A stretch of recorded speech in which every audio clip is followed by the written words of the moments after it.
Welcome to the Modern Manifestation Podcast. I'm your host, Bre Brown, a business mindset coach, entrepreneur, and a top competitor in a male-dominated industry.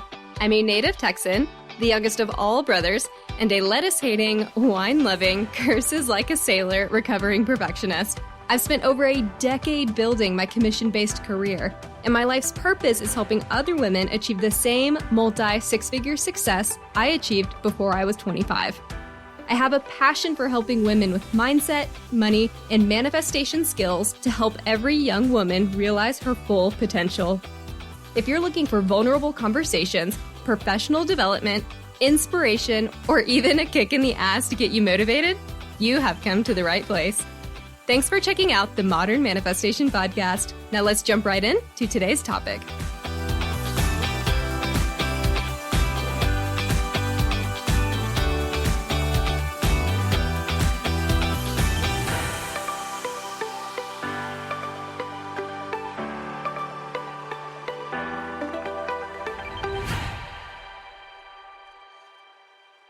Hello, everyone. Thank you so much for joining me in my fourth episode of the Modern Manifestation Podcast. Today, we are going to dive into perfectionism. And I also have a blog post about this very topic. So if you don't have the ability to listen in now, or if you want to send this to someone that is not someone that listens to podcasts, feel free to go to my website and send them a link to Battling Your Inner Perfectionist blog. So let's talk about why I wanted to bring this topic up so early on in the podcast series.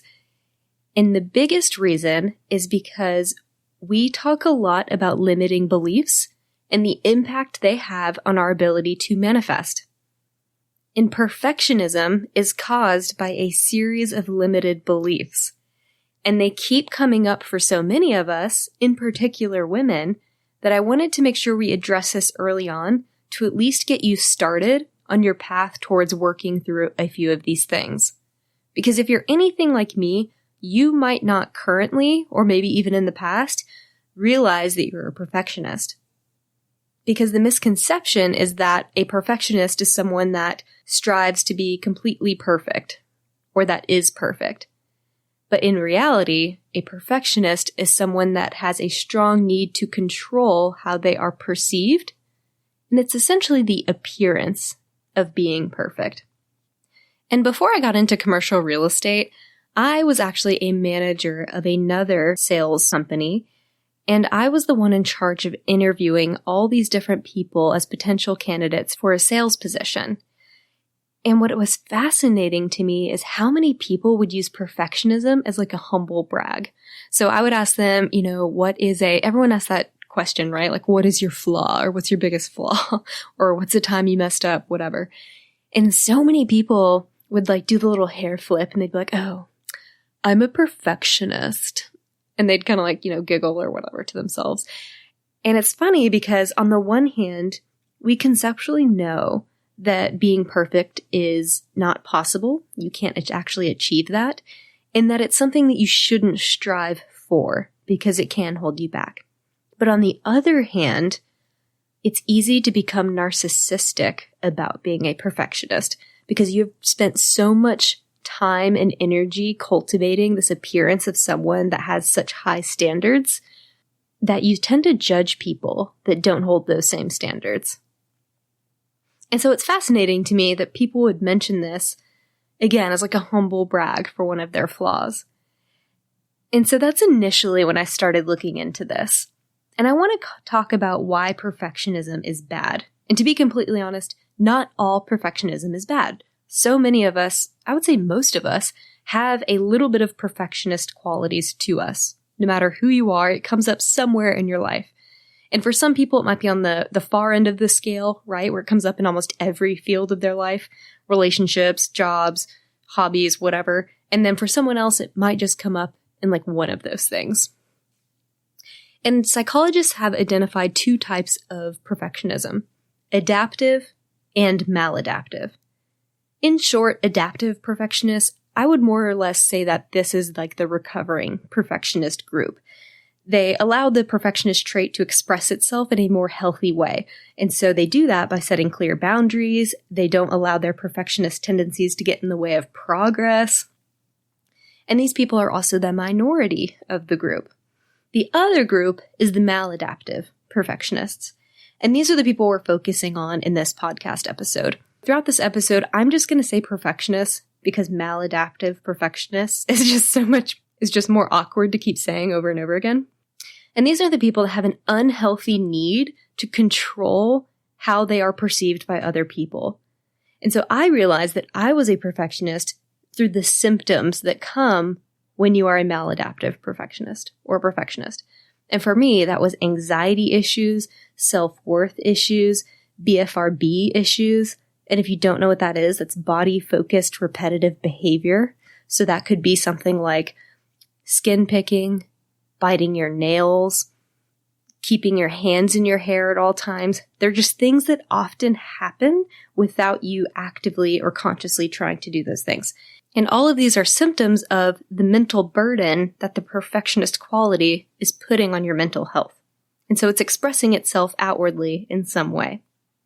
And the symptom of self-worth and anxiety is a symptom for majority of perfectionists, or it's at least an underlying cause or symptom thereof. And you might not consciously connect these things together.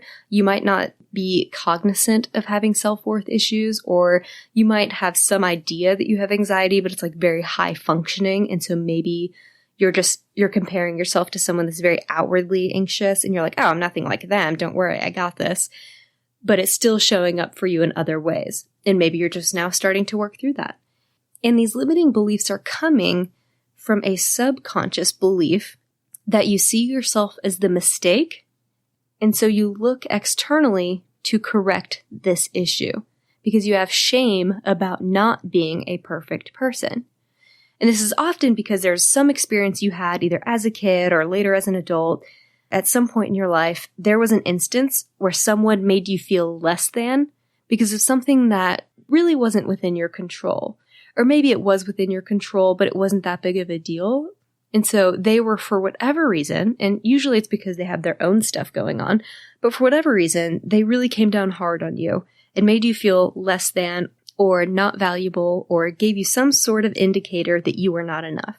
And so from that point on, you tend to say, that'll never happen to me again because I'm just going to become a perfect person. So that way, no one will ever tell me again that I am less than. And I have to control this in every aspect in order to prove to myself that I'm worthy and in order to protect my ego and my self-esteem because I can't go through that again. Additionally, perfectionism is also a symptom of a fixed mindset. And a fixed mindset means that you are someone that believes that everything about you is predetermined by your genetics. It's how you were born. And they cannot be improved with experience.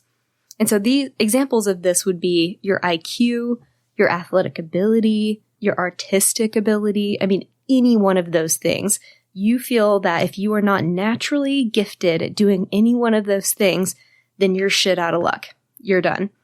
And people can't possibly find that out about you. And so you absolutely need to control the narrative to make sure that no one ever realizes that you're dumb or that you're not athletic or that you're just not a good artist. And so you either do one of two things. You either avoid ever doing those things in front of other people, or you just go into it saying, oh, I just really suck at this. Like that way you're owning it on the front end because again, it's all about control of the narrative. So if you're the one saying it on the front end, then that means that whatever other people say about it as you're going through the process isn't going to hurt your ego because you've already put that precedent out there. It's all about controlling that narrative. And so my example of this was bowling. When Evan and I first started dating, we went on one of our first dates to a bowling alley. He's a very avid bowler, by the way. And I just thought it was going to be like a really casual evening. We'd, grab some beers, bowl. I was shocked because there was nothing casual about it in my mind because Evan rolls up literally with a bag on wheels. And he has a bowling ball that is custom fit to his fingers and weighted based on how he throws this ball. And he has his own bowling shoes and a rag and like all the other things. And I was just like, holy shit, I barely know this guy. This is like our second or third date. And we go to the bowling alley. I think it's going to be super casual. And this guy clearly bowls often. And so all of a sudden, my identity of being perfect was being threatened. And so I felt the need to tell him on the front end, I'm just really not good at bowling, so don't expect anything. He was like, oh, okay, whatever. And then as we were bowling, it was very clear from the beginning that this was not something that I was good at, because I'd only ever bowled like 3 times in my life before that point. And so about after 3 or 4 bowls or throws, I don't know what you would call that, 3 different times that it was my turn, 3 different turns, I don't know. After a few of those, I started just throwing the ball kind of however. I was like, let me try my left hand. Let me do underhand, overhand, just seeing how things go. And I really wanted to use bumpers too, and he wouldn't let me. And I got so mad internally. Of course, it's like 3rd date, so I didn't want to like show him that yet. And so I was internally getting really angry with myself for not being good at this sport. And so inevitably, I just started like throwing the ball at all these different angles, just being very clear that I wasn't actively trying to be good at something, because for whatever reason, I felt like that fit the narrative of, oh, well, if I own it and I control it by not trying, then I can't be judged for not being perfect at it. And so this is where a lot of perfectionists will see this come up for them, because it's terrifying to consider that you might not be smart enough or athletic enough or artsy enough or creative enough or whatever that is. Maternal enough is one that I had a client recently say. And because of this fixed mindset, this is why so many women are less likely to take risks and begin new ventures for themselves, like starting a new company or a new hobby, or getting into an industry that they're not necessarily comfortable in. It's because when you take a risk, there's that high increased potential for failure, right? And you're already so fearful of failure because God forbid you fail at something, because that's crippling to your ego, right? That says that you cannot be good at something. And that is such a blow to the controlled perception that you're trying to create with other people. And that's also why, and I can't remember the exact numbers, but it's something like women have to exhibit 90% of the qualities required on an application in order for them to actually go after it and apply for that position. Whereas men only have to feel as though they are 20 or 30% of those same qualifications in order to go after that same position. Huge difference. And a big part of that is because we fear failure and risk so much more because of how we've been conditioned. And a lot of times that is directly related to our perfectionist qualities. So hopefully you see why this is such an important topic to discuss, not only here in this podcast, but with your friends as well, because it's manifesting itself both mentally and physically in a lot of different ways, from anxiety to stress to BFRB symptoms, any of those. But it affects women the most. It affects our friends, loved ones, coworkers, you name it.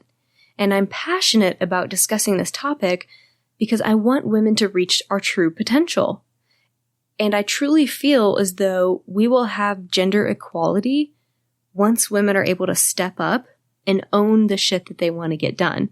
We step into our own greatness and allow society to become much more well-functioning as a result. And so we need to release these fixed mindsets and have the courage to do so in order to go after the things that we want and set that precedent for the next generation of female leaders. And it is hard and it is terrifying to look in the mirror and really try to discover what your limiting beliefs are and then break them down. And to do so, we need courage, bravery, boldness, and we need to get over our perfectionism in order to chase our dreams.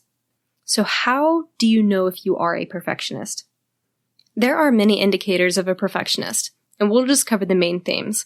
The first one is over-attention to things that don't matter.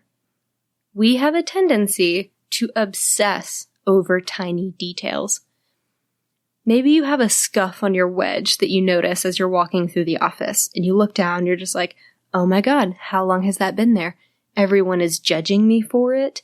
Maybe they think I'm not as put together, or that I can't afford new shoes, or whatever that narrative is for you, right? The narrative is not as important. It's the fact that you're obsessing over these tiny details.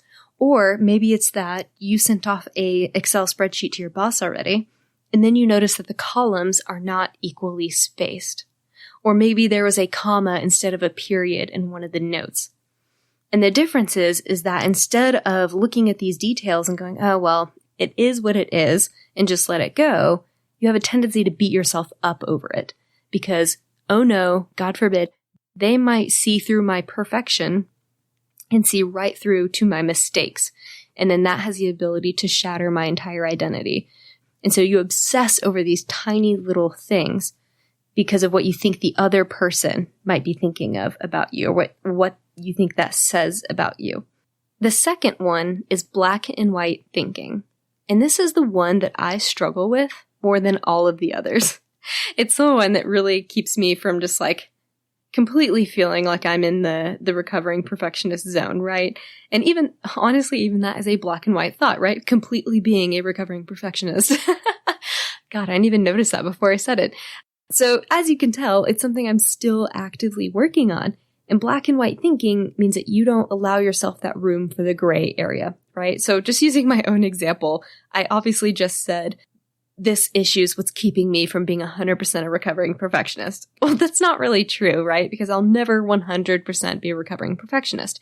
You'll always ebb and flow between the two, and you're trying to find that gray area, or that area that's like the perfect balance of, yes, there are some of those tendencies coming in, but also they're not holding me back. Like, that's the area you want to be in. And the gray area is completely fine, but so many perfectionists don't allow room for it. And it's a very tough line to walk because we know perfectionism doesn't exist, and yet we allow it to have so much control over our lives and over our decisions. And so examples of this might be, I'll use another example of myself, nutrition. If I ever start a new diet, it's always on a Monday because it's the start of a new week, it's a fresh start, and for whatever reason, in my mind, Mondays are the days that I start new diets. And actually, I should be saying clean eating or a lifestyle change, right? Because the word diet now has a very negative connotation to it. So anyways, but Monday is that day for me to do that. And if Monday comes and I have a work happy hour scheduled, then all of a sudden I'm like, oh, well, Monday's out the window because there's that happy hour that came up.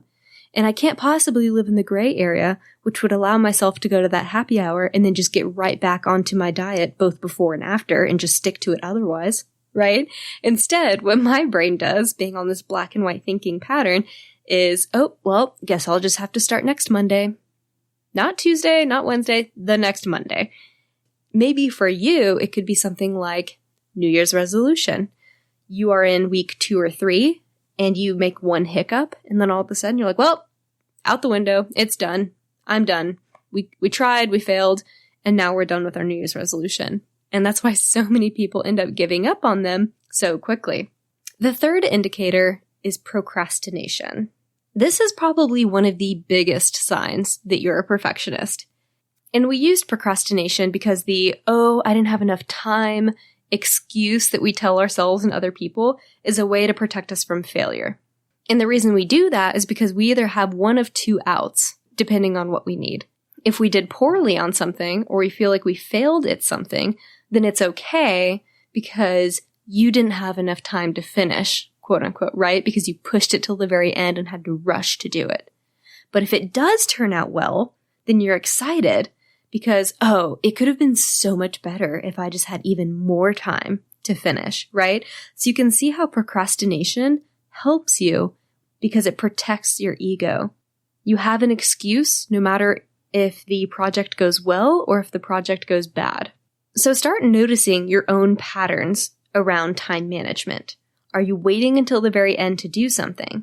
Or are you perhaps starting with the things that are really easy and not getting to the core of the work until the end? We all have that project where we do the things that we know we can knock out easily, aren't going to require any effort, and we can just get done, bam, bam, bam. But when it comes to the core content that's actually going to decide whether or not we are a success or a failure for whatever this project or thing is, that's when we push it off to the very end by doing all of these easier things first. And we tell ourselves all kinds of stories. Oh, well, I'm just going to get all these little things done. That way I can really focus on this. or because I think they're the most tedious. There's all kinds of excuses we give ourselves. And maybe instead of diving into the project itself, all of a sudden you need to clean the kitchen, or organize your closet, or get your car cleaned, or watch this Netflix documentary that you really think will give you a jump start on the topic, or whatever it is. You find things intentionally that for whatever reason, you decide you need to get this done before you can start. And when you start to notice that you're putting these self-imposed obstacles before you're able to initiate something, that's a big sign. The fourth one is a need to control your outward appearance or your image, also known as your reputation. And we talked about this a lot earlier, but the biggest cause for this is social media. Everyone has the highlight reel of having the perfect lifestyle, the perfect clothes, whatever. We get to see a glimpse into these people's lives, but only like the 1%, if even, of what is actually going on for that person. And so I like to think of those photos where it looks like someone's on the airplane, but then they like zoom out and show you what's the actual reality. And it's like something they set up at home with like a poster in the background, and then they put like a little tube around it to look like the window. That's kind of how I feel like perfectionism is. That picture that's posted on Instagram is what you're trying to put out there to the world. But then that picture that's zoomed out is the reality. And your reputation is such a great way to protect your ego that you feel the need to focus and control the narrative of what other people are seeing. This also comes up a lot because perfectionists are more often than not people pleasers. Maybe you felt like you didn't do the best on a project, or there just was a miscommunication, and all of a sudden it was thrown back in your face. And after that moment, you have this strong need to control how everyone else perceives you. This can be in the workforce, in your family, within a friend group. It doesn't matter. This not only increases that need to control the image, but it also makes you a bigger people pleaser because you want to avoid and make sure that that situation never happens again. And so you become a people pleaser to put off any potential conflict or to put off any potential scenario that might make you look less than or unvaluable. Because again, you want to make sure that whatever it was that happened never happens again. And so we become obsessive about this need to control the perception. The fifth one is micromanagement. Perfectionists struggle with micromanagement. And we know that micromanagement is the sign of a bad leader, right? No one wants to be a micromanager. But the reason it happens is because we've been conditioned to worry about what other people think about us constantly. And we know that whatever or whoever is working with us, the content that they put out is a direct reflection on us. And so then we start to think, well, what if my level of detail isn't good enough? Or what if they completely fuck it up and don't listen to any guidance that I'd given them? Or it could come out in some other way. So you have all of those questions already, but maybe you still go ahead and give them a chance. Then you're asking yourself, or then you're telling yourself, well, you know what? I'm just going to give them a quick visual, like back of the napkin visual, to make sure they know exactly what it is that I'm looking for. And you know what? Let me go ahead and just add this little tidbit of information. That way they can put that quote in there as well. And you know what? Maybe I should just go ahead and set up the template myself and then let them put the information. And just screw it. You know what? I'll just do it myself. It'll be faster if I just do it myself, right? Maybe that's something you've done in the past. It's kind of like the group project example. If you are ever the person that ends up doing majority of the project and the other people just know that they can just sit back and relax, it's more often than not because the person that does that is the perfectionist. They're the one where their reputation is most at risk if that project doesn't go well. Because they take personal responsibility for everything, right? It's not the other 2, 3, 4 people in the group. It's all going to come down on them in their mind because of their limiting beliefs. And if you actually do allow someone to do the work for you, you might be checking in on them constantly, or you might be wanting to control the details so strongly that you come up, look over the shoulder and say, well, what about this font? What about this size? What if we do it this way? To an obsessive extent, right? Remember that first one I talked about? Obsession over tiny details. That's where these two things really start to marry together. And what's crazy is a lot of perfectionists have to stay busy. We have to keep our time consumed with all of these things because, again, that helps our procrastination side. If we have all these things going on, then it's so much easier for us to blame not getting to something based on how busy we are. And so with that being the case, when you're micromanaging, you're putting more onto your plate by doing that. And we're already so busy as it is. And this easily creates a scenario where you can't slow down and ensure that the final product actually is flawless. And so it's funny because you are struggling to control the end result to make sure that it's absolute perfection, which goes along with your ego and your identity and the appearance that you need to put out there. But what usually ends up happening is that you add so much time to the production process and you procrastinate and you get down to that final few hours and you don't even have the time to look over the details to make sure that there aren't any mistakes. So it actually makes your whole issue worse. Then you might have that moment where your reputation is threatened, and that causes you to cycle even further into perfectionism. Additionally, this hurts your relationships with others because someone else is going to look at that and say, oh, they don't trust me, or they don't value me, or they don't think I'm capable. So it not only hurts yourself by putting you in a position where you can't let go, you're obsessing over tiny details, and maybe you're pushing your timeline a little too tight, but it's also causing the people around you to feel stressed, to feel less than worthy, and they can't help but see your need for control as a personal attack on their abilities or lack of trust in their abilities. And while that's not our intent, that's often how it comes across. And I was still learning this up until about 8 months ago. I was on the board of a nonprofit and I had this hyper need to control every little detail about the position that I was in to the detriment of the event itself. And so thankfully I was able to learn that lesson now when, I'm fairly early in my life, but I feel as though that's hurt my relationship with the people that I was working with. And that's not something that I ever want to have to go through again. And it's not something I want you guys to have to go through. So get in front of it by trying to work on these things now. The next indicator is judgment. And this is a really tough one. Because like I said earlier, we are very insecure. Most perfectionists are very insecure about themselves and have a need to control that image and make sure that people like them. It's that perfectionism thing. It's that outward appearance. It's that perception. And like I said, we also have a tendency to be narcissistic because we're judging other people harshly for not meeting our ridiculously high expectations that we've self-imposed. And so we tend to make comments like, oh, I would have done it so much better, or wow, they're wearing that to this event. You're very judgmental, not because you actually care what the other person has done or what they're doing, but because you feel as though that's not something you could do because you're ashamed about the reputation that you would put out if that were the case. Because again, you have such a strong need to control other people's narrative about you. And for me, this came up a lot, especially when in the workforce with the clothes that I wore. I was always terrified to not show up to work looking completely put together. And I would get angry when other people would come to the office and I didn't feel that they looked as well put together. Because before I'd worked through my limiting beliefs, my thought process consciously was, well, they just don't care enough. But subconsciously, the issue is that I didn't feel like I belonged. And so I felt the need to put on this persona via my clothing and my accessories and everything else. So I had to put on this persona of all of those things in order to feel like I fit in.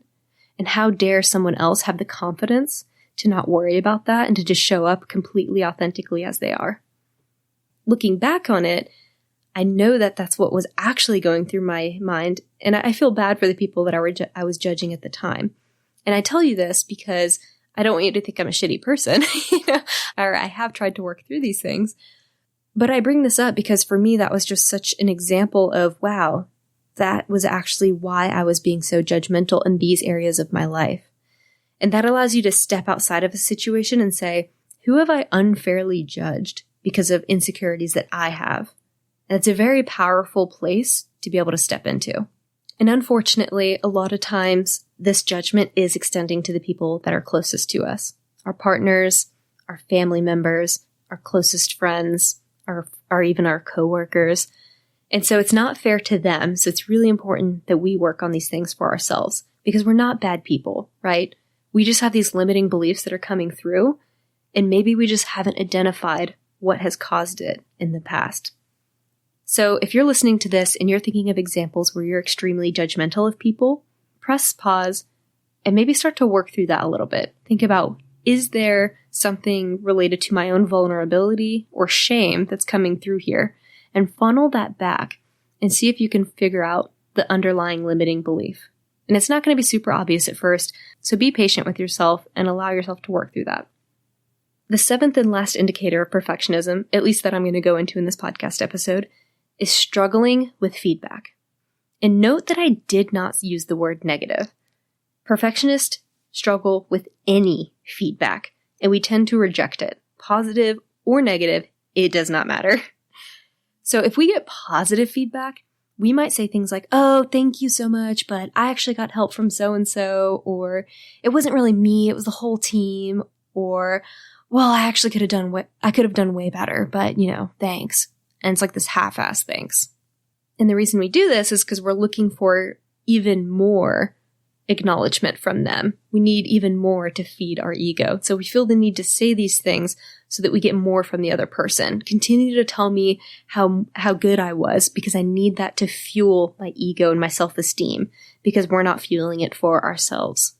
And if the feedback is negative, usually we either completely shut down and just don't really hear much after that, or we become confrontational, because again, shame is coming in. And a lot of times when we're being confrontational, it's because we're afraid of being found out. It feels like our entire identity is being put into the fire. And both of these scenarios make us attack ourselves from the inside for whatever reason.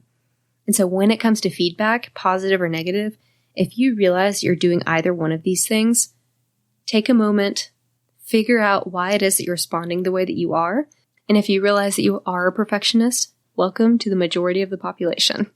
So you're listening to this podcast and you're probably like, okay, fine, I'm a perfectionist, or at least I have some perfectionist tendencies throughout these areas of my life. You're probably wondering now, well, how the hell did I get here? I didn't intentionally set out to be this perfectionist.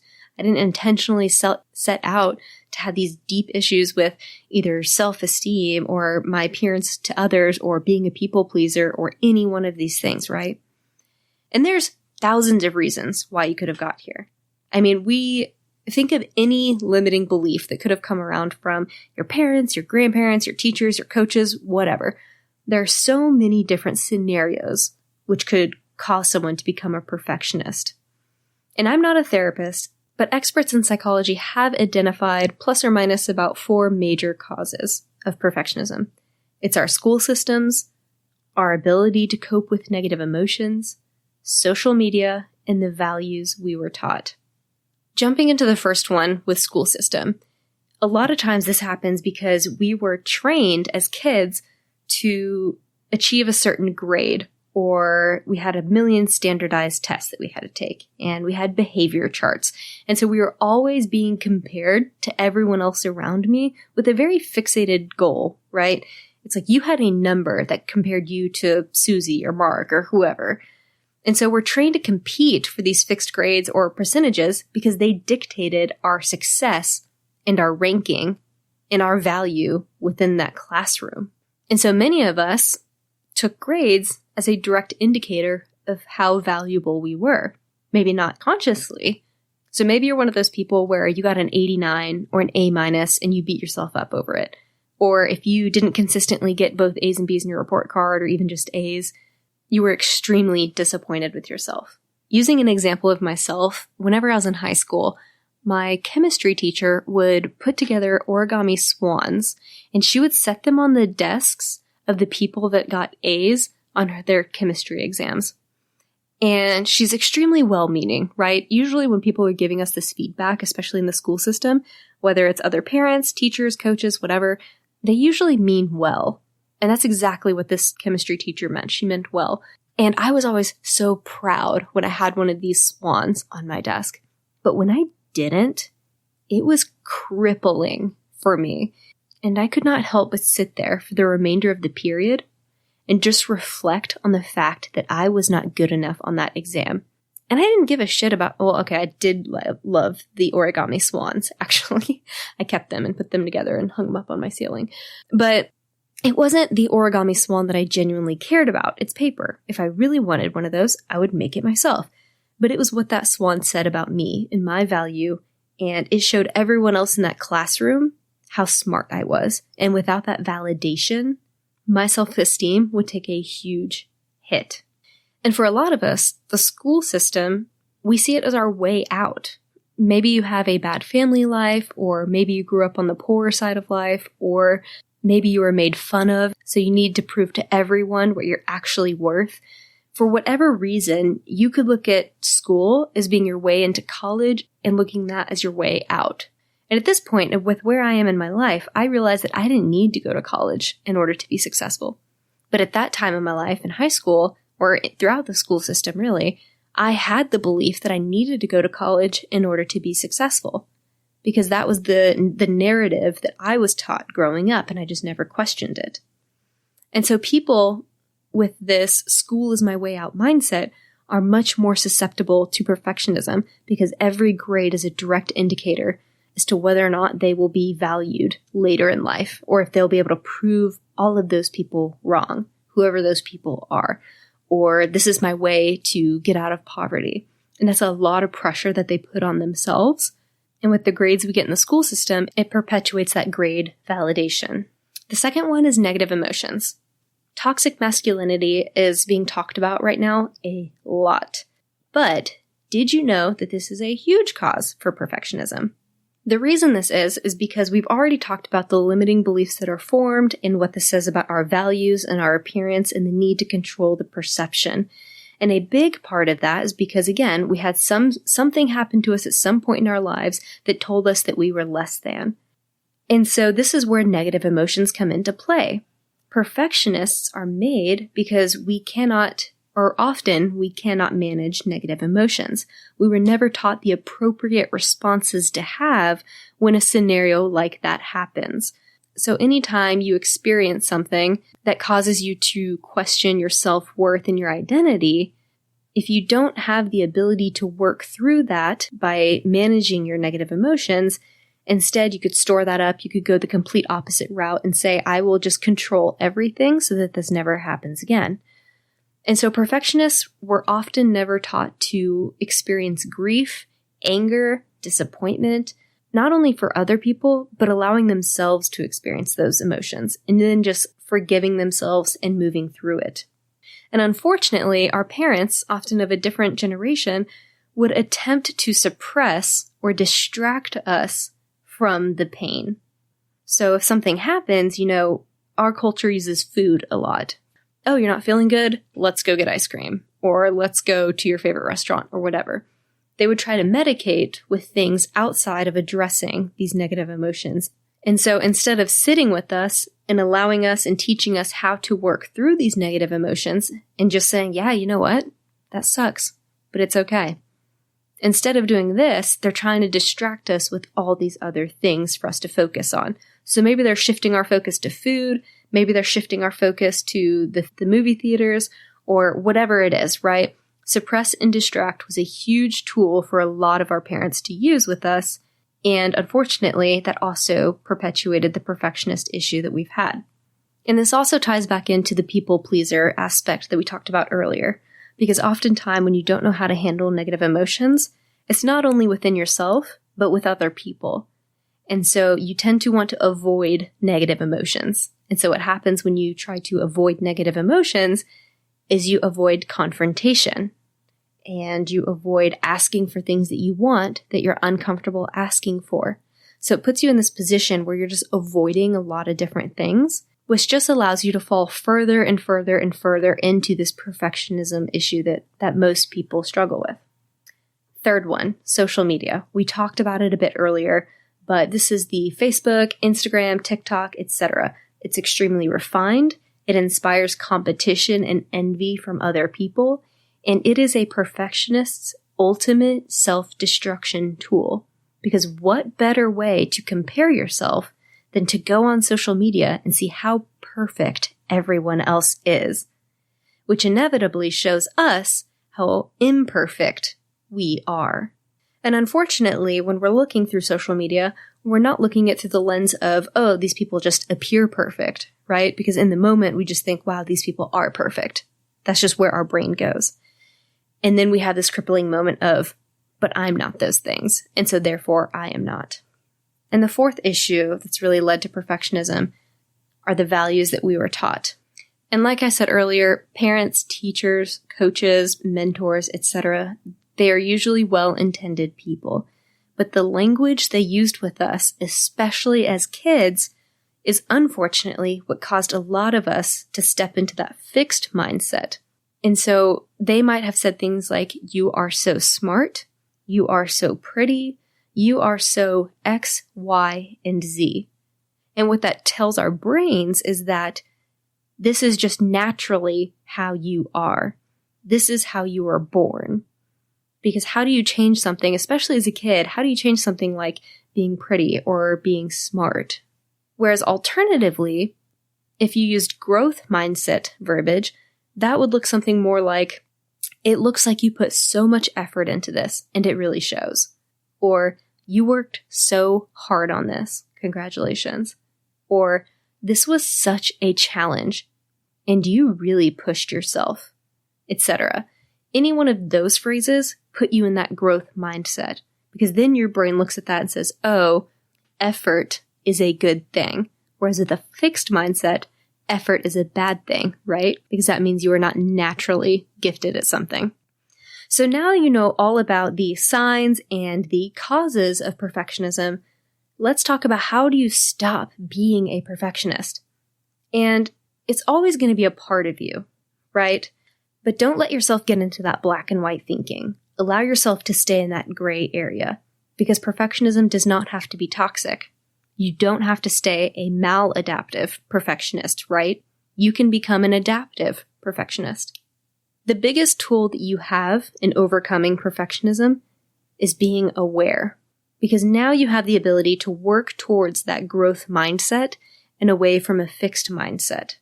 And listening to this episode is a fantastic place to start, because maybe you heard some nugget of information that you can latch onto, and that's your step one.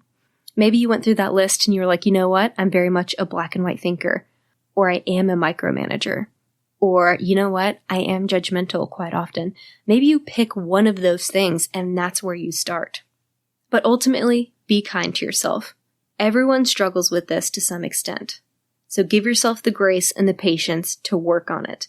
Allow yourself to make mistakes. Just ask yourself, can I do a little better than last time? And embrace all of your imperfections along the way. I have found by doing so that my anxiety has drastically improved. So maybe that'll be something that you can strive for, right? Maybe I'll just keep putting one foot in front of the other when I'm working on this, with my ultimate goal being to reduce my anxiety. And embrace challenges and work to accept failure as an exciting opportunity, because this is a chance for you to grow and expand on what you can learn. And again, that is an indicator of a growth mindset. And ultimately, if you really want to push through perfectionism, getting to a growth mindset is key. Embrace the creative process.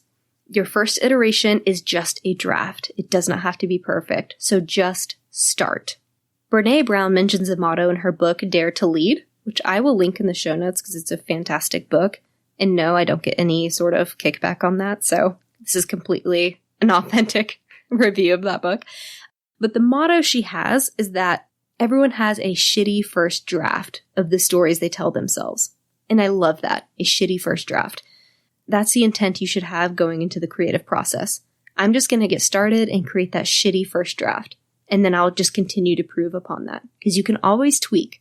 Just don't spend too much time on the tweaking, right? We don't want to get into that. We don't want to perpetuate that perfectionism. And the last tip I have for you for overcoming perfectionism is give yourself timelines and include deadlines.